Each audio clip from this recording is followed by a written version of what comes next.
이런 확산세를 주도하는 건 BA.5라는 변이입니다. 면역 회피의 달인이라는 별명이 붙을 정도로 감염력이 강한 것으로 알려졌는데요. 이미 해외 국가들에선 우세종이 됐는데 우리도 최근 여행객 증가로 해외 유입 사례가 늘고 있습니다. 여기에 괴물 변종이라는 BA.2.75라는 변이도 또 다른 복병으로 떠오르고 있습니다. 정혜인 기자입니다. 오늘 오후 인천국제공항. 여름 휴가철을 맞아 들고 나는 사람들이 부쩍 늘었습니다. 해외에서 감염돼 입국하는 사례 역시 증가했습니다. 외국 갔을 때 더 걱정이 되기도 하고 마스크를 챙기긴 했는데 또 외국에서 많이 안 쓰다 보니까. 해외 입국자 열에 7이 걸린 건 BA.5. 일주 전보다 약 1.4배로 늘었습니다. BA.5가 우세종이 되는 건 시간 문제로 보입니다. 유행 자체의 규모보다는 치명률과 중증화율을 줄여줘서 국민들이 안심하고 이 코로나를 바라볼 수 있게 하는 것. BA.5의 가장 큰 특징은 강한 전염력. 오미크론에 걸린 한 명이 9.5명, BA.2 감염자가 13.3명까지 바이러스를 옮길 수 있었다면 BA.5는 18.6명까지 옮기는 것으로 알려졌습니다. 이렇게 빨리 많은 사람을 감염시키는 건 면역 회피성이 강하기 때문입니다. BA.5가 이미 코로나에 걸렸거나 백신을 맞은 사람들도 쉽게 감염시킬 수 있고 항체 치료제에 대한 내성도 기존 변이들보다 16배까지 강하다는 연구 결과도 나왔습니다. 전파 능력의 증가가 그렇게까지 크지 않다라고 하더라도 면역 회피를 절반 정도 해버리면 상대적인 전파 능력은 2배가 되는 것이거든요. 이 때문에 재감염이 늘어날 가능성도 높다고 방역당국은 보고 있습니다. 인도 등 10개국에서 발견된 BA.2.75도 복병으로 떠올랐습니다. 이제껏 보지 못한 변이란 뜻에서 켄타우루스로도 불리는데 BA.5에도 없는 돌연 변이가 3개나 더 있어 면역 회피력이 더 강한 것으로 알려졌습니다. 전문가들은 기존 백신이 새 변이들을 막을 수는 없어도 중증화율을 낮추는 건 분명하다며 백신 접종의 중요성을 강조했습니다. MBC 뉴스 정혜인입니다. 코로나19 확산으로 잠정 중단하겠다고 했던 윤석열 대통령의 출근길 약식 회견이 오늘 하루 만에 다시 시작됐습니다.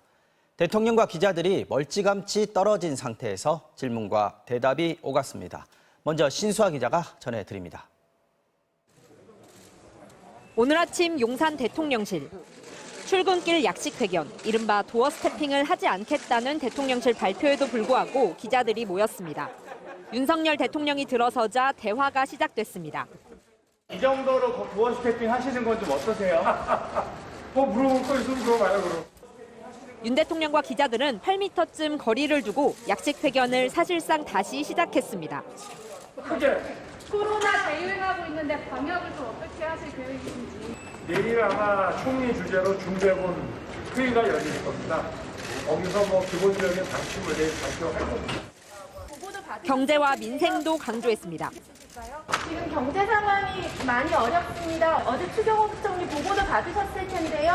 중요한 거는 서민들의 민생이 경제 위기로 좀 타격을 받지 않도록 해야 되는 거니까.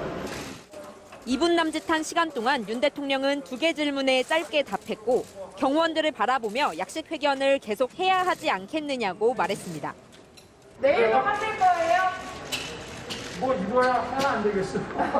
여러분들도 괜찮아요. 요 앞에다가 며칠 있다가 칩시다. 그래요. 자, 다들 주의 많이 하십시오. 이로써 약식 회견은 중단 하루 만에 사실상 재개됐습니다. 대통령실은 윤 대통령의 소통 의지가 강하다고 설명했습니다. MBC 뉴스 신수아입니다. 오늘부터는 우회전을 하려는 운전자들 신호와 상관없이 사람이 보이기만 해도 일단 차량을 멈춰야 하죠. 경찰이 법 시행 첫날인 오늘 안내 활동에 나섰는데 곳곳에서 위반 차량들이 적발됐습니다. 유서영 기자가 현장에 다녀왔습니다. 오늘 낮 서울 송파구의 한 교차로.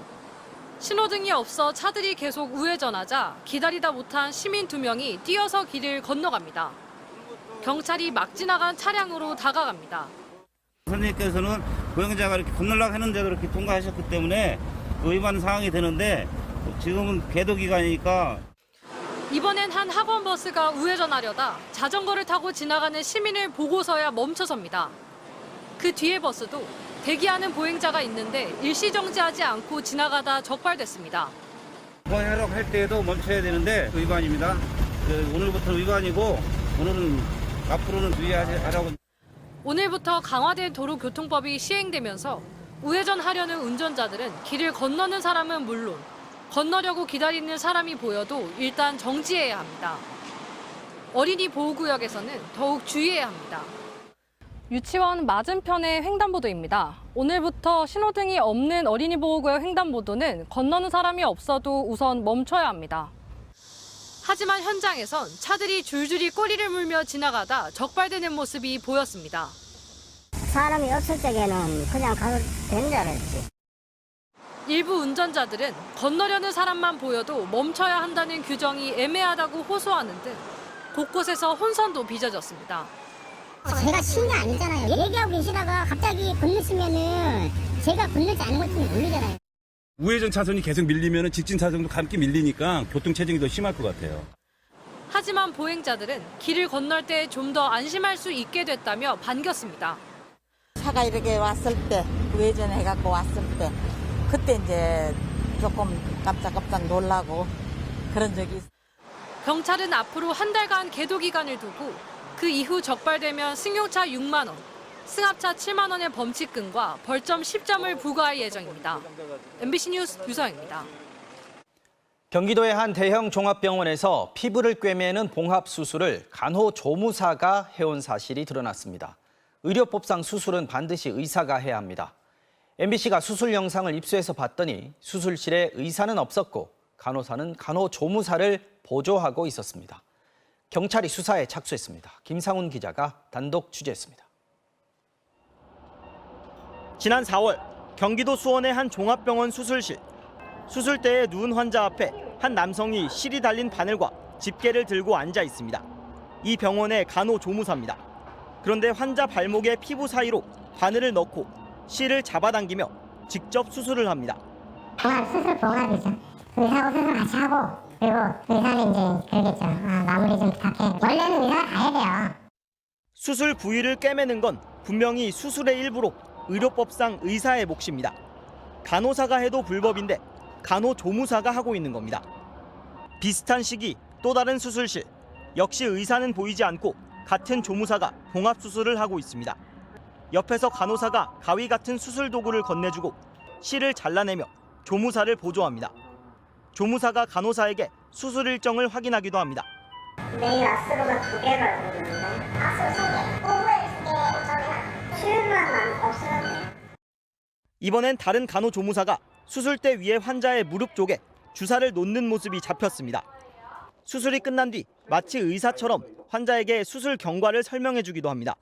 스파게티 할 수 있죠? 근데 지금 같은 경우는 그런 건 없어요. 괜찮아요. 네. 지금 너무 뜨이지 않죠?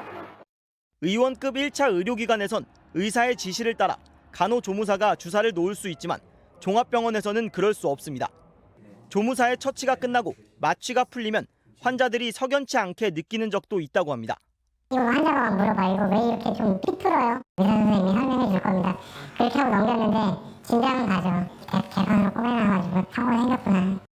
이 병원의 내부 관계자들은 간호조무사들이 최소 석 달 이상 봉합수술 등 의료행위를 해왔다고 전했습니다. 하지만 봉합은 잘못하면 감염이나 괴사를 유발할 수 있어 반드시 전문 인력인 의사가 하도록 돼 있습니다. 의사가 아닌 다른 사람이 수술을 마무리하는 봉합이나 침수적인 행위를 하게 되면 무면 의료행위에 해당합니다. 병원의 입장을 물어봤습니다. 병원 측은 취재진과 만나 의사가 바쁠 때 특정 과에서 그런 일이 있었다며 죄송하다고 밝혔습니다. 하지만 며칠 뒤 공문을 보내와 일부 처치 과정에서 부족한 부분이 있었다면서도 대리수술 및 유령수술은 일체 없었다고 입장을 바꿨습니다. 수사에 착수한 경찰은 해당 병원 조무사들의 불법 의료행위 영상을 모두 확보했고 조만간 병원 관계자들을 불러 의료법 위반 여부 등을 조사할 계획입니다. MBC 뉴스 김상훈입니다. 한 중학교 교직원 관사에서 여성 교사의 욕실을 불법 촬영하던 남성이 붙잡혔는데요. 경찰이 창문에서 찾아낸 지문으로 범인을 추적했더니 같은 학교에 다니는 동료 교사였습니다. 박종호 기자가 단독 취재했습니다. 전남의 한 중학교 교직원 관사입니다. 지난달 20일 새벽 0시 20분쯤 관사 욕실에서 샤워를 하던 여성 교사는 끔찍한 일을 겪었습니다. 누군가 복도 쪽에서 환기용 유리창을 열고 휴대전화로 자신을 촬영하고 있었던 겁니다. 이 선생님이 이제 관사에 와서 여기서 이제 사무실에서 이제 샤워를 하는 도중에 이렇게 창문을 통해서 이렇게 촬영을. 늦은 밤인데다 관사 출입문이 비밀번호로 잠겨 있어 용의자는 학교 관계자로 좁혀졌습니다. 경찰이 창문틀과 창문에서 찾아낸 지문을 학교 관계자들과 대조한 결과 범인은 피해자와 같은 학교 동료인 30대 남성 교사로 밝혀졌습니다. 이 교사는 같은 관사에서 여성 교사의 바로 윗집에 살고 있었습니다. 이 남성 교사는 범행 사실이 드러난 지난달 20일 오후부터 휴가를 쓰고 출근하지 않다가 경찰이 학교 측에 수사 개시를 통보한 지난달 29일 직위 해제됐습니다. 담당 과목 수업은 교감이 대신하고 있습니다. 분리 조치가 되고 있는 중에 그동안 연가를 쓰고 있었어요. 직위 해제하는 게 이제 징계 절차 중에 시작입니다. 경찰은 입건된 남성 교사의 휴대전화를 압수해 추가 범행 여부도 조사하고 있습니다. MBC 뉴스 박종호입니다.